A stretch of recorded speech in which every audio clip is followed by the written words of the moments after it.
अस्सलाम वालेकुम dear students. आज के लेक्चर में हम बात करेंगे एग्जांपल्स ऑफ कैनोनिकल ट्रांसफॉर्मेशन। तो लास्ट लेक्चर में हमने जैसे कि बात की थी कि कैनोनिकल ट्रांसफॉर्मेशन हमारे पास क्या होती है, ठीक है। तो आज हम उसकी कुछ एग्जांपल्स को डिस्कस करते हैं।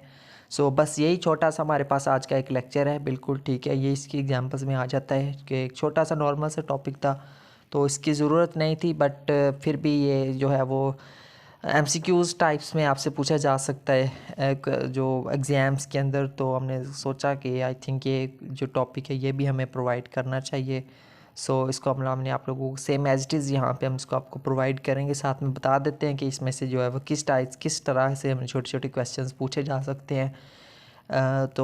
जो है वो एनटीएस वगैरह में भी आ सकता है। तो इसको देखते हैं क्या लिखा हुआ है यहाँ पे।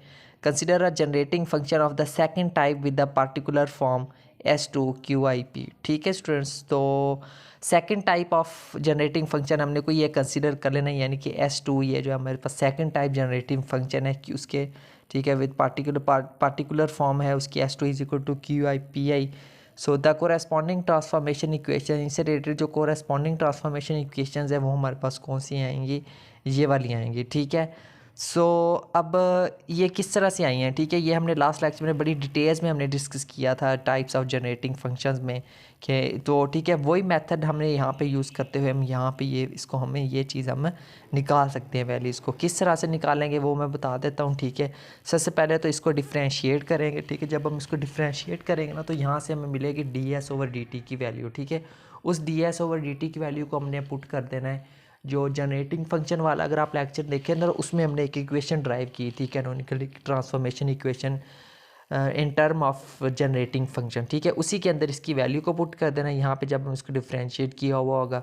जब हम इसकी वैल्यू को वहाँ पे जब हम उसको पुट करेंगे तो उसके बाद उसकी टर्म्स को जब हम कंपेयर करेंगे तो हमें ये वाली 3 वैल्यूज़ मिलेंगी, ठीक है स्टूडेंट। तो ये हमें वहाँ से मिलेगी। यहाँ पे उनको स्टेप वाइज कैलकुलेशन नहीं की हुई क्योंकि ये बिल्कुल आसान है।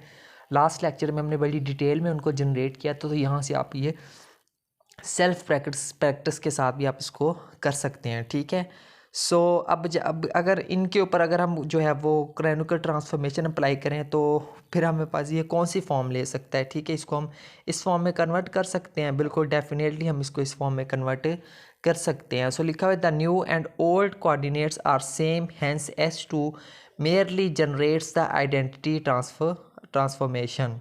Similarly for another particular example, कोई एक और एग्जाम्पल ले लेते हैं, यानी कि हम थर्ड टाइप ले लेते हैं। जो तीसरी टाइप थी जनरेटिव फंक्शन की S3, उसको हमने नाम दिया हुआ था, वो हमने ले लिया S3 is equal to PI capital QI, ठीक है। यहाँ पे देखिए दोनों के अंदर यहाँ पे देखिए फ़र्क है।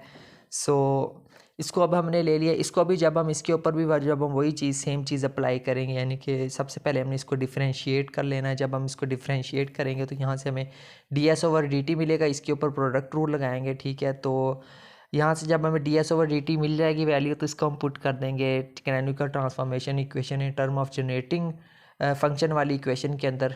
तो उसमें जब हम पुट करेंगे तो उसके बाद हम उसके टर्म्स को हम कंपेयर करेंगे। टर्म्स को कंपेयर करने के बाद हमें ये 3 वैल्यूज़ मिलेंगी, ठीक है। जब हम ये 3 वैल्यूज़ हमें मिल जाएंगी, ये 3 वैल्यूज़ आप इजीली निकाल सकते हैं। अगर नहीं समझ आई कि ये 3 वैल्यूज़ हमने यहाँ से किस तरह से ले ली हैं, तो इसके लिए आपको लास्ट लेक्चर देखना पड़ेगा, टाइप्स ऑफ जनरेटिंग फंक्शन। उसमें आपने ईजिली इसको बिल्कुल स्टेप वाइज और डिटेल के साथ हमने इसको जो है वो एक्सप्लेन किया हुआ है कि आप किस तरह से ये फंक्शंस को आप जनरेट कर सकते हैं, ठीक है। ये जनरेट शुदा जो फंक्शन है, जब हम कैनोनिकल ट्रांसफॉर्मेशन अप्लाई करेंगे तो ये क्या फॉर्म, यानी कि ये इस फॉर्म में हम इनको ले सकते हैं, ठीक है स्टूडेंट्स। तो ये था हमारा आज का छोटा सा बिल्कुल लेक्चर।